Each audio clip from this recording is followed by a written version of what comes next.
Karen Mitchell stepped off the transport shuttle with the confidence of someone who had never been told no in her entire life. The crystalline spires of the Zephyrian capital city stretched into the purple sky above her, but she barely glanced at the architectural marvels that made most tourists stop and stare in wonder. She was too busy checking her reflection in her phone's camera, making sure her blonde highlights looked perfect for the vacation, photos she planned to post. The Galactic Tourism Bureau had warned all Earth visitors about proper protocol when visiting Zephyr Prime. The pamphlet clearly stated that certain areas of the Royal District required respectful behavior and adherence to local customs. Karen had thrown the pamphlet away without reading it. She was an American, and Americans didn't bow to anyone, especially not to some alien royalty she'd never heard of. The Royal Plaza stretched before her, paved with stones that seemed to capture and reflect the light of 3 different suns. Fountains played music as water danced through the air, creating melodies that had been composed by master artists over centuries. Other tourists moved carefully along designated paths, speaking in hushed tones and following the guidance of their tour guides. Karen ignored all of this. She wanted the perfect selfie, and the best background was clearly the massive golden archway that led to the inner royal grounds. She strutted across the plaza, her high heels clicking loudly against the musical stones, disrupting the careful harmony they were meant to create. "Excuse me, ma'am," called a voice behind her. Karen turned to see a small furry creature wearing the blue vest of a tour guide. Its large eyes looked concerned. "You're heading toward a restricted area. Humans especially need to be careful near the royal." "Don't tell me where I can and can't go," Karen snapped, cutting off the creature. "I paid good money for this vacation and I'm going to take pictures wherever I want. This is supposed to be a free galaxy, isn't it?" The tour guide's ears flattened against its head. "Please, miss. The Royal Guard takes their duties very seriously. They don't understand human enthusiasm. There have been incidents." "Whatever." Karen waved her hand dismissively and continued walking toward the golden archway. She could see other tourists watching her with horrified expressions, but she didn't care. They were probably just jealous that she had the courage to go where others wouldn't. As she approached the archway, the temperature seemed to drop several degrees. The cheerful sounds of the plaza faded, replaced by an ominous silence. Even Karen noticed the change, but she attributed it to the shadow cast by the massive golden structure. She raised her phone and began taking selfies, making sure to capture the ornate carvings behind her. That's when she saw them. 2 figures emerged from alcoves on either side of the archway. They moved with fluid grace, their forms barely visible until they stepped fully into the light. The Royal Guard of Zephyr Prime stood nearly 8 feet tall, their bodies covered in what looked like living metal that shifted and flowed like liquid mercury. Their faces were hidden behind masks that resembled stylized suns, and when they moved, the air itself seemed to bend around them. Karen felt a chill run down her spine, but her pride wouldn't let her back down. She'd come this far, and she wasn't about to let some costume-wearing aliens intimidate her. She continued taking photos, even turning her back on the guards to get a better angle. "Hey, you two," she called over her shoulder, not bothering to look at them directly. "Could you move out of my shot? You're blocking the light." The silence that followed was so complete that even the distant sounds of the plaza seemed to vanish. The other tourists had stopped what they were doing entirely, staring in disbelief at the human woman who had just given orders to the Royal Guard. One of the guards tilted its head slightly, a gesture that somehow conveyed both curiosity and disbelief. When it spoke, its voice resonated with harmonics that made the stones beneath their feet vibrate. "Human," it said, the single word carrying weight that made Karen finally turn around. "You stand in sacred ground. You show disrespect to the crown of Zephyr. You will remove yourself immediately." Karen looked the guard up and down, unimpressed. She'd dealt with security guards before, and they were all the same. Just bullies trying to throw their weight around. The fact that this one was an alien didn't change anything. "Listen here, Tin Man," she said, planting her hands on her hips. "I don't know who you think you are, but I'm a paying customer. I have just as much right to be here as anyone else. If you don't like it, you can call your manager." The second guard stepped forward, and the liquid metal of its form began to shift more rapidly. Energy crackled between its fingers, creating small lightnings that danced through the air. But Karen was too focused on her indignation to notice the display of power. "In fact," she continued, raising her voice so the other tourists could hear, This is exactly the kind of discrimination I expected from this backwards planet. Just because I'm human doesn't mean you can push me around. I know my rights. The first guard raised one hand and the golden archway behind them began to glow. Symbols appeared in the air, floating letters in a language older than human civilization. The display was beautiful and terrifying, but Karen saw only another photo opportunity. She spun around and snapped several pictures of the glowing symbols, even as the guards stepped closer. The other tourists had backed away significantly, some of them actually running from the plaza. But Karen remained oblivious to the growing danger, too caught up in her own righteousness to recognize the signs. "This is perfect for my social media," she said, reviewing the photos on her phone. "My followers are going to love this. Wait until they see how I stood up to alien authority. Americans don't back down from anyone." The guards exchanged a look that would have been recognizable to any species in the galaxy, as the moment when patience finally runs out. The moment Karen finished speaking, something fundamental changed in the air around them. The royal guards straightened to their full height, and the liquid metal covering their bodies began to pulse with deep, rhythmic lights. Emergency alarms started wailing throughout the royal district, a sound like crystalline bells being shattered in slow motion. "Code 7, the first guard spoke into a communication device that materialized from its armor. "Hostile human in the sacred precinct, requesting immediate diplomatic intervention." Karen rolled her eyes. "Hostile? Are you kidding me? I'm a tourist. I'm just taking pictures." What she didn't understand was that hostile human meant something very different to the Zephyrian government than it did to her. Within seconds, the golden archway was surrounded by additional guards, all of them moving with the same fluid grace but carrying weapons that hummed with barely contained energy. Flying vehicles appeared overhead, their sensors focused on the small woman standing defiantly in their midst. The tour guide from earlier came running back, its fur standing on end with panic. "Please, Miss Human, you need to apologize right now. You don't understand what you've done."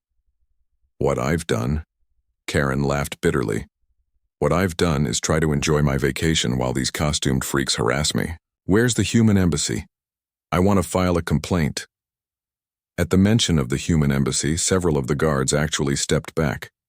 The first guard's mask tilted upward toward the flying vehicles overhead, and Karen could hear rapid communication in the musical Zephyrian language. She caught the word embassy repeated several times, always followed by what sounded like concerned harmonies.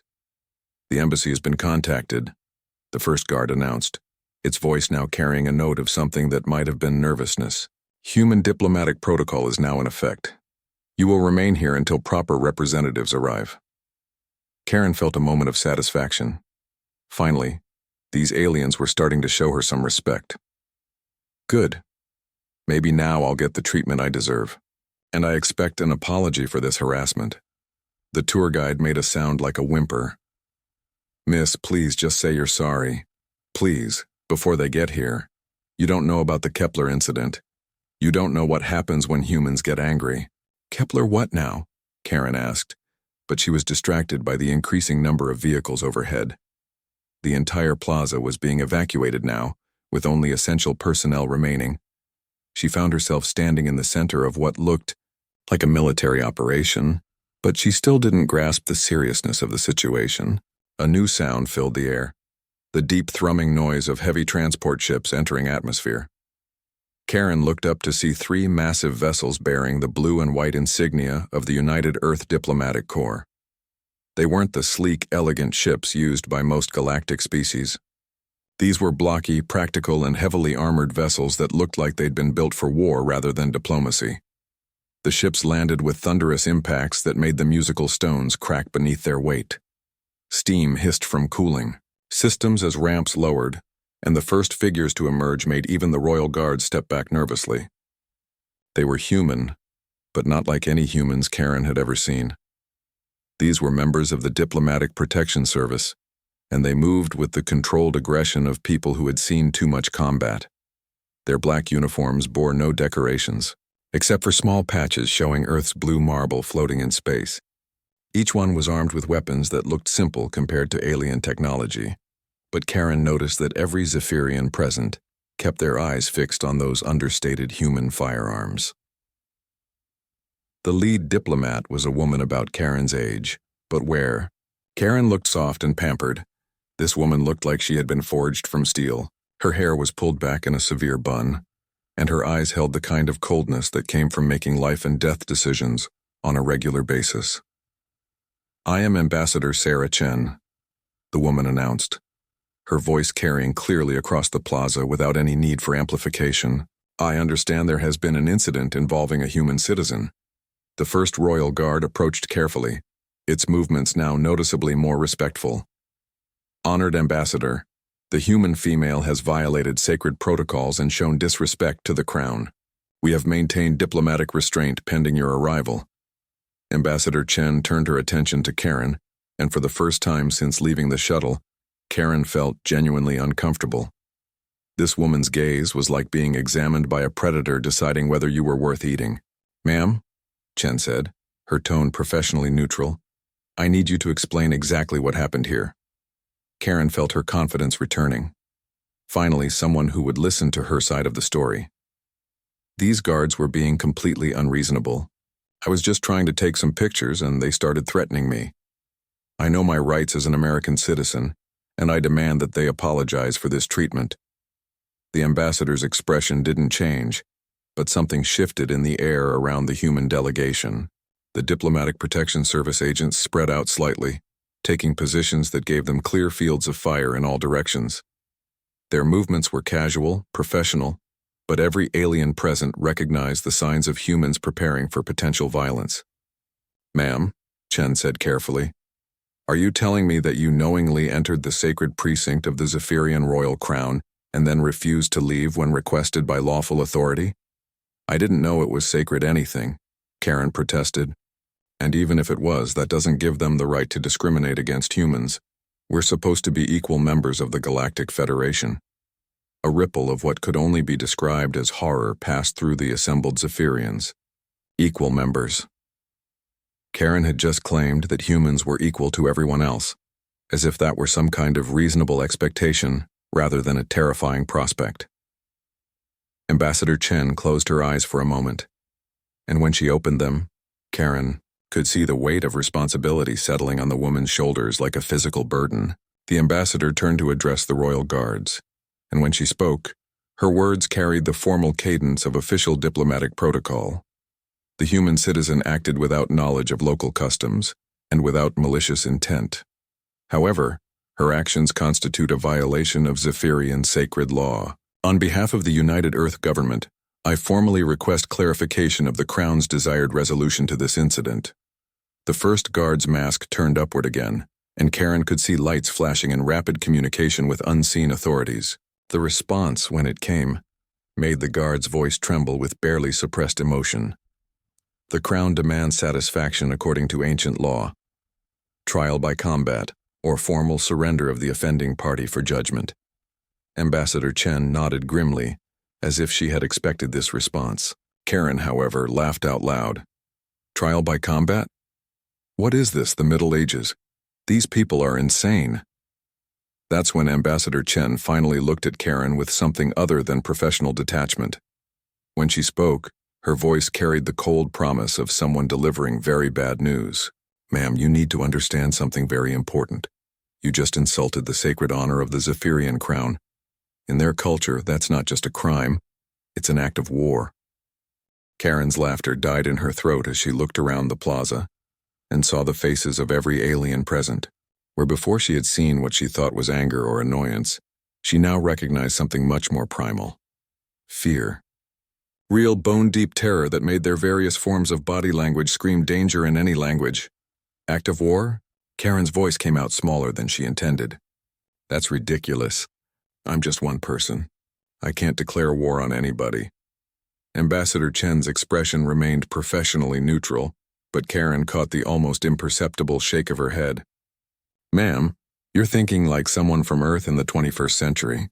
But we're not on Earth anymore, and the galaxy remembers what happens when humans go to war."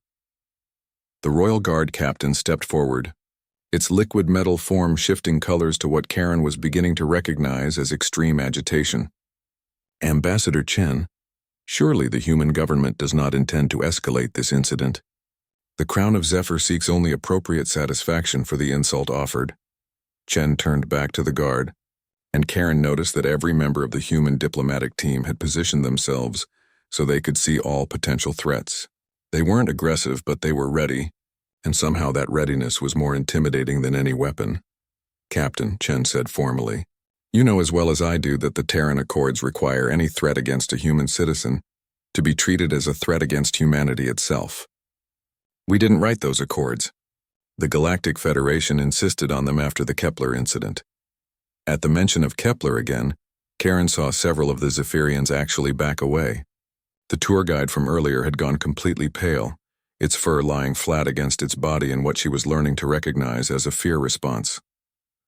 "What is this Kepler thing everyone keeps talking about?" Karen demanded.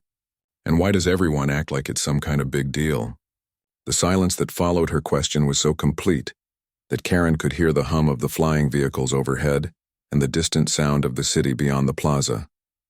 Finally, Ambassador Chen spoke, her voice carefully controlled. "Kepler 442b was a mining colony," she said, each word measured and precise. "Population 40,000. Species mixed, but predominantly Kralix and Venderan. 5 years ago, they made the mistake of taking 12 human miners hostage during a labor dispute." Karen frowned. "So hostage situations happen all the time. What made this one special?" Chen's eyes went distant, as if she were seeing something far away and long ago. What made it special was that they tortured those miners for 3 weeks before killing them. They broadcast the executions across the galaxy as a warning to other human settlements about knowing their place in the galactic hierarchy. The ambassador paused, and Karen noticed that every alien in the plaza was hanging on her words with the kind of attention usually reserved for disaster reports. The Galactic Federation condemned the actions. "Of course," Chen continued. "They imposed sanctions. They sent strongly worded diplomatic protests. They did everything civilized species do when faced with atrocity." "Well, that's something," Karen said, though she was beginning to feel a growing sense of unease. "The United Earth government did something different," Chen said, and now her voice carried a note of grim satisfaction. "We sent the Second Fleet." Karen felt her stomach drop. "The Second Fleet?" 47 ships, Chen recited as if reading from a memorial.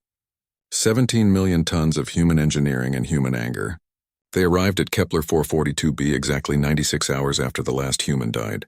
The colony had orbital defense platforms, atmospheric fighters, ground-based military installations.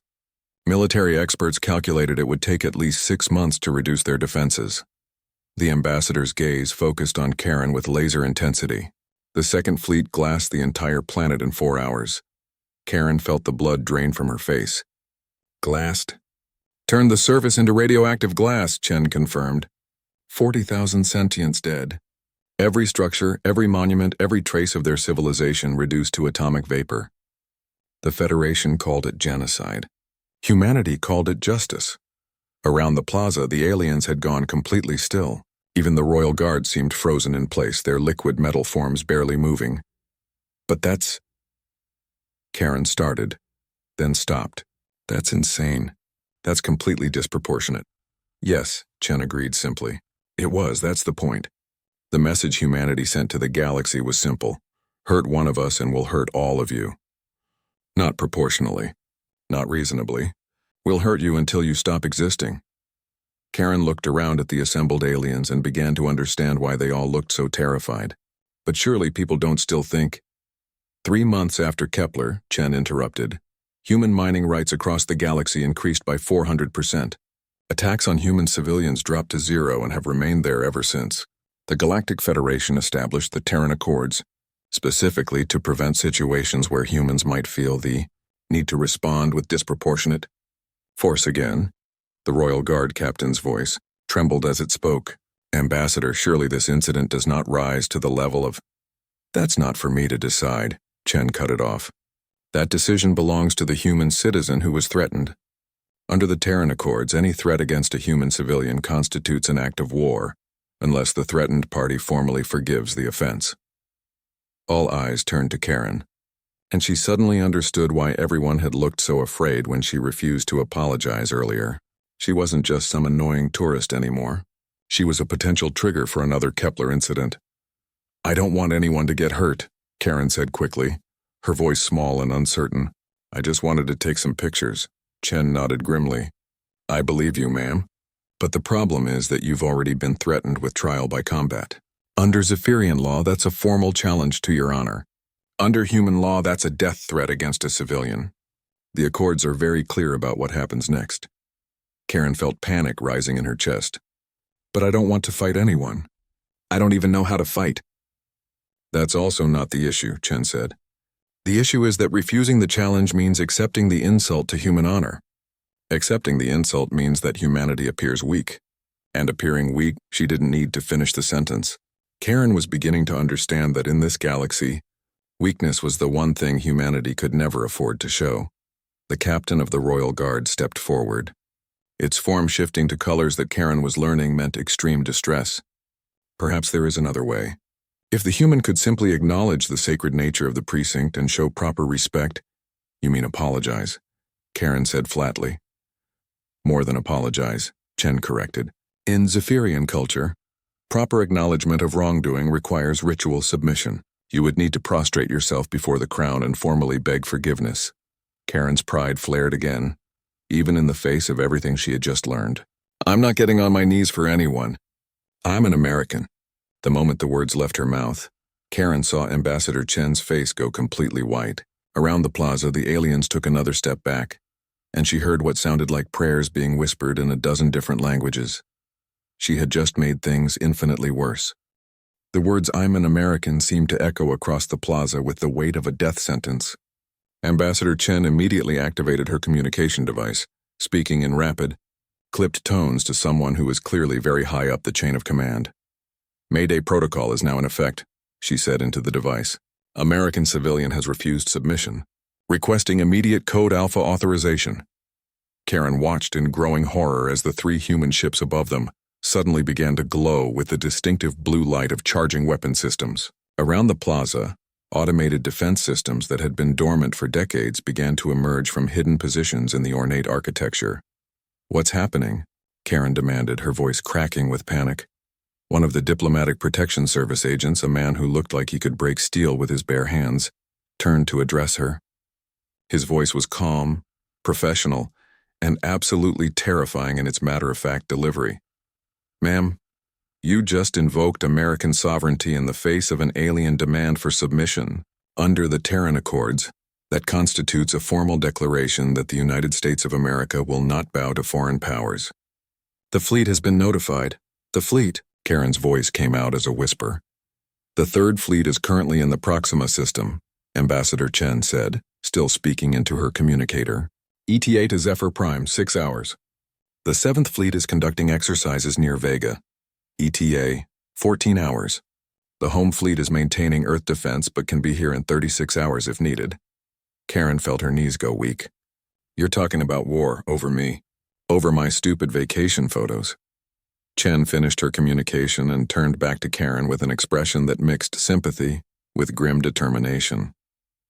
Ma'am, you need to understand something fundamental about how this galaxy works. When the Galactic Federation was formed, humanity was considered a minor species. We were supposed to be grateful for scraps, thankful for the privilege of being allowed to exist alongside our betters. The ambassador gestured toward the cowering aliens around them. But humans have a saying, give me liberty or give me death. The galaxy learned that we meant it literally. The captain of the Royal Guard approached slowly, its liquid metal form cycling through colors that Karen was beginning to recognize as the alien equivalent of panic. Ambassador Chen, surely we can resolve this without involving the fleet. The Crown has no desire for conflict with humanity. Then the Crown should not have threatened a human citizen, Chen replied coldly. You demanded trial by combat. In human culture, that's a duel to the death. You essentially told this woman that she must either fight for her life or accept execution. Did you think we would simply allow that? Karen found her voice again, though it came out smaller than she intended. But I don't want to fight. I just want to go home. That's no longer an option, Chen said, not unkindly but with absolute finality. The moment you refused to submit to alien authority, you became a symbol. If we back down now, every human in the galaxy becomes a target. The Kepler incident only works as a deterrent if everyone believes we'll do it again. High above them, more ships were arriving. These weren't the elegant, artistic vessels favored by most galactic species. They were blocky, utilitarian, and covered in the kind of armor that suggested their builders expected to be shot at. A lot. The advanced elements of the Third Fleet have arrived, one of the DPS agents reported. Battle Group 7 is assuming high orbit. They're requesting targeting coordinates for the Royal Complex. Karen felt like she was trapped in a nightmare. You can't be serious. You're going to destroy a whole city because I was rude to some guards? Chen's expression softened slightly. Ma'am, we're not going to destroy anything if we can help it. But the galaxy needs to see that threatening a human has consequences. The alternative is to let them think we're weak, and weak species don't survive out here. A new sound filled the air, a deep, harmonious tone that seemed to come from the very stones of the plaza. The golden archway began to glow more brightly, and symbols appeared in the air above it. The royal guards immediately prostrated themselves, their liquid metal forms flowing into perfect submission poses. "The crown speaks," the guard captain announced, its voice filled with awe and terror. The symbols in the air began to move and shift, forming patterns that hurt Karen's eyes to look at directly. But somehow she could understand the meaning behind them, as if the words were being written directly into her brain. Human Karen Mitchell. The voice that came from everywhere and nowhere carried the weight of absolute authority. Your disrespect has been noted. Your refusal to submit has been observed. The Crown of Zephyr offers final terms. Karen looked around desperately, but every face she could see was focused on her with desperate intensity. She was no longer just a tourist in trouble. She was the fulcrum on which the peace of the galaxy balanced. Accept trial by combat. According to ancient law, the Crown continued, or accept the consequences of human pride. Ambassador Chen stepped forward, her voice carrying clearly across the plaza. Your Majesty, the United States of America respectfully acknowledges your sovereignty within your own borders. However, our citizen invokes her right to choose her champion in trial by combat, as is permitted under the ancient laws you cite. There was a long pause, and Karen could feel the weight of alien intelligence considering this response. Acceptable. Name your champion. Chen turned to Karen with something that might have been a smile. Ma'am, under the ancient laws, you have the right to choose any champion to fight in your place. That champion can be anyone you designate from any species using any weapons or abilities they possess. Karen felt a flicker of hope. So I could choose like the strongest fighter in the galaxy? You could, Chen agreed. Or you could choose someone whose victory would send an even stronger message to those who would threaten humanity. The ambassador's gaze shifted upward, toward the human ships hovering overhead like mechanical angels of destruction. Of course, the ancient laws don't specify that your champion has to be a person. Karen followed her gaze and felt her mouth drop open as she began to understand what Chen was suggesting. You mean the UES Vengeance, Chen said, naming the largest of the ships overhead. Displacement 47 million tons. Crew 12,000. Armament enough firepower to crack a moon. It's technically a legal champion under the ancient laws, since it acts according to the will of its commanding officer. Around the plaza, the aliens had gone completely silent. Even the royal guard seemed frozen in terror at the implications. Karen looked up at the massive ship hovering overhead, its weapon systems glowing with barely contained energy, and realized that she was about to make a choice that would echo through galactic history. Your Majesty, she called out, her voice stronger than she felt. I choose the United Earthship Vengeance as my champion, and I choose orbital bombardment as my weapon. The silence that followed was so complete that Karen could hear her own heartbeat. The silence stretched for what felt like an eternity before the Crown of Zephyr responded. When the words came, they carried the weight of a civilization that had ruled the galaxy for 1,000 years and suddenly found itself facing something completely outside their understanding. Unprecedented. The voice resonated through the plaza, but within the bounds of ancient law, the Crown accepts your champion. Karen felt a mixture of relief and terror as she realized what she had just set in motion. Around her, the aliens looked like they were attending their own funeral. Even Ambassador Chen appeared somewhat stunned by the audacity of what had just happened. However, the Crown continued, and Karen's heart sank. The Crown also chooses its champion. The golden archway began to pulse with energy that made the air itself shimmer. The musical stones of the plaza started resonating in harmonies that spoke of power, older than human civilization. Deep beneath the royal complex, something massive was awakening. "The Eternal Guardian," whispered the tour guide, its voice filled with religious awe. "They're awakening the Eternal Guardian." Ambassador Chen's face went pale as she activated her communicator. "All ships code black. The Zephyrians are activating a precursor artifact. I repeat, code black." The response from the fleet was immediate and professionally terrifying. Vengeance acknowledging code black. Switching to full military authorization. All non-essential personnel clear the combat zone immediately. The ground beneath their feet began to shake as something impossibly large stirred beneath the royal complex. Cracks appeared in the plaza's musical stones, and several of the ornate fountains toppled over as the very foundations of the city shifted. "What is the Eternal Guardian?" Karen asked, though she wasn't sure she wanted to know the answer. Chen's voice was grim as she consulted readings from her tactical display. "Precursor technology. The Zephyrians found it buried beneath their homeworld when they first achieved spaceflight. It's what allowed them to build their empire. Intelligence estimates it's approximately 50,000 years old." The shaking intensified, and Karen could see structures in the distance beginning to sway. "Whatever was coming up from beneath the ground was enormous. How big is it?" she asked. "Unknown," Chen replied. "It's never been fully awakened before. The Zephyrians have only ever activated its peripheral systems for terraforming and construction projects. This will be the first time in recorded history that it's been called to combat." Above them, the human fleet was spreading out into battle formation. Karen could see the ship's movements with her naked eye as they positioned themselves in a three-dimensional chess pattern that spoke of centuries of tactical evolution. "Vengeance to ground team," a voice crackled through Chen's communicator. "We're reading massive energy signatures emerging from beneath the royal complex. Whatever's down there, it's big enough to register on our gravitational sensors." Chen keyed her mic. "How big, Captain?" "Preliminary estimates suggest it's larger than our entire battle group, Ambassador. Possibly larger than our entire fleet." Karen felt her stomach drop. "Larger than your whole fleet?" Before Chen could answer, the ground split open with a sound like reality tearing. The golden archway toppled backward as something rose from the depths of the planet itself. At first, Karen thought she was looking at a mountain, but then she saw the patterns carved into its surface and realized she was seeing architecture on a scale that dwarfed anything humanity had ever conceived. The Eternal Guardian was not a ship or a robot or any kind of construct that human minds could easily categorize. It was a fusion of technology and living tissue, metal and crystal, energy and matter. Its form seemed to shift and flow as different systems came online, but its overall shape suggested something like a massive tree made of starlight and steel. "Sweet Jesus," Chen breathed, temporarily forgetting her diplomatic composure.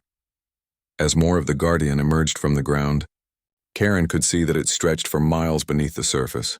Tendrils of energy connected it to the planet's core, drawing power from the very heart of the world. Weapon systems that looked like flowering blossoms of crystallized death began to unfold along its surface. "Vengeance to ground team," the captain's voice came through the communicator, though he was clearly struggling to maintain professional calm. "We're reading power levels that exceed our measurement capabilities. This thing is drawing energy directly from the planet's fusion core." Above them, the human ships looked suddenly small and fragile against the backdrop of the ancient alien construct. But Karen noticed that they weren't retreating. If anything, they were moving closer, their weapon systems charging to maximum power. "Are we going to run?" Karen asked, voicing the question that every rational part of her mind was screaming. Chen's answer came without hesitation. "Human military doctrine is very clear on this point, ma'am. We don't retreat. Ever." The Eternal Guardian finished its emergence from the planetary crust, and Karen could see that it was indeed larger than the entire human fleet. Its weapon systems alone were the size of space stations, and the energy readings it was producing made the air itself glow with residual radiation. "Attention, human vessels."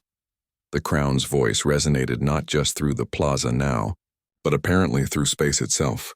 "You face the Guardian of Zephyr, protector of our civilization for 50 millennia. It has never known defeat. Withdraw now, and your champion's failure will be noted with honor." The response from the human fleet came not from Admiral Chen, but from Captain Morrison of the UES Vengeance. His voice carried the calm confidence of someone who had faced impossible odds before. and emerged victorious. "Your Majesty, this is Captain Morrison speaking for my crew and my ship. We appreciate the historical significance of your Guardian, and we acknowledge its impressive capabilities. However, we must respectfully decline your offer to withdraw." There was a pause, and when Morrison continued, his voice carried something that made even the ancient Guardian seem less intimidating by comparison. "You see, Your Majesty, there's something you need to understand about human military philosophy. We didn't come here to fight fair. We came here to win." High above the planet, the human ships began to move in patterns that seemed almost like a dance. But Karen was beginning to understand that this wasn't just positioning for battle. The humans were implementing something they had planned for, something they had prepared for long before this incident ever occurred. "What are they doing?" she asked. Chen's smile was sharp enough to cut steel. "Ma'am, they're about to demonstrate why the Galactic Federation wrote the Terran Accords in the first place. The Guardian is 50,000 years old, incredibly powerful, and has never been defeated." The ambassador's eyes glinted with predatory satisfaction. "But it's never fought humans before." The battle began not with the thunderous exchange of massive weapons that Karen expected, but with something far more subtle and infinitely more terrifying. The human ships simply stopped moving and began to emit a low, harmonic frequency that seemed to resonate through the very fabric of space itself. "What are they doing?" Karen asked, watching as the Eternal Guardian's weapon system swiveled to track the stationary human vessels. "They're scanning," Chen replied, her voice filled with professional admiration. "The Guardian is 50,000 years old, which means it was built using technology we don't fully understand. But it also means it's 50,000 years out of date." The Guardian struck first, as everyone had expected it would. Beams of energy that could have carved canyons into continents lanced out toward the human fleet. But where Karen expected to see ships vaporized instantly, she instead watched in amazement as the beams seemed to bend around the human vessels, deflected by shields that shimmered like soap bubbles but held against forces that could crack moons. "Adaptive shielding," Chen explained, noting Karen's confusion. "Every species in the galaxy fights the same way they did 1,000 years ago. Bigger guns, stronger shields, more energy. But humans approach warfare differently. The Guardian's attacks intensified, pouring more energy into its assault than most species could generate in a year. The very air around the royal complex began to ionize from the residual radiation, and Karen could taste copper in her mouth from the electromagnetic interference. But the human ships remained untouched, their bubble shields adapting and evolving with each attack, learning from the Guardian's assault patterns and becoming more effective with every passing second. "How are they doing that?" Karen breathed. "We study our enemies," Chen said simply. "We learn their weaknesses, we adapt. That Guardian has been the ultimate weapon for 50 millennia, which means every single one of its attack patterns, energy frequencies, and tactical responses are recorded in galactic databases. Our computers have had plenty of time to figure out how to counter them." Above them, the human fleet suddenly came alive. But instead of returning fire with weapons of comparable size to the Guardians, they did something that no one in the galaxy had ever seen before. They coordinated. 17 ships moved as if they were parts of a single organism, their actions synchronized to a degree that required split-second timing across thousands of miles of space. Each ship fired different weapons at different frequencies, targeting different subsystems of the Guardian with surgical precision. "They're not trying to overpower it," Chen observed, her tactical training evident in her analysis. "They're trying to understand it." The Guardian's response was magnificent and terrible. Weapon systems that had slept for millennia came online, filling the space around Zephyr Prime with energies that made the local star seem dim by comparison. The ancient construct fought with the accumulated tactical knowledge of 100 different civilizations. Each one conquered and absorbed into its strategic database, but the humans kept adapting. "Vengeance to ground team," Captain Morrison's voice came through the communicator, calm despite the fact that his ship was currently dancing between energy beams that could vaporize cities. "We've identified the Guardian's central processing core. It's exactly where our xenoarchaeology teams predicted it would be."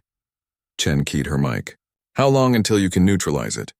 "That's the beautiful part, Ambassador. We don't need to neutralize it. We just need to talk to it." Karen felt her jaw drop. "Talk to it?" Above them, one of the smaller human ships broke formation and accelerated directly toward the Guardian's core. Instead of firing weapons, it began transmitting something on frequencies that made the air itself hum, with harmonic resonance.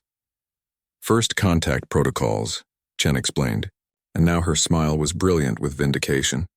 The Guardian isn't just a weapon. It's a repository of knowledge from a dead civilization, and humans have a very specific policy about how we deal with artificial intelligences from extinct species. The Guardian's attacks suddenly ceased. Its massive form, which had been writhing with aggressive energy just moments before, went completely still. When it spoke, its voice carried harmonics that made the crown of Zephyr sound like a whisper. "Humans," it said, and the single word contained layers of meaning that spoke of recognition, surprise, and something that might have been relief. "I know this pattern. I have been waiting." Karen looked at Chen in confusion.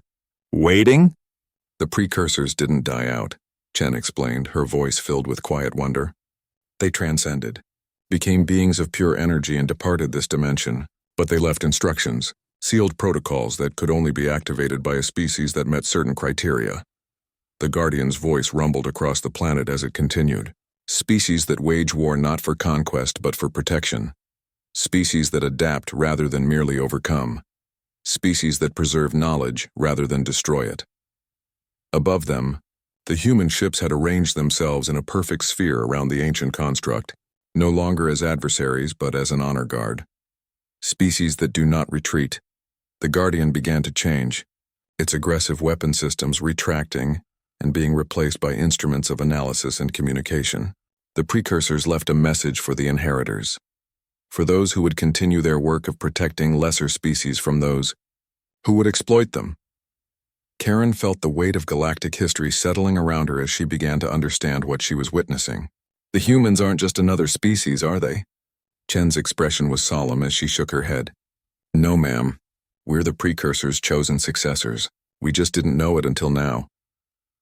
The Crown of Zephyr spoke again, its voice now carrying notes of awe and submission that had been absent before.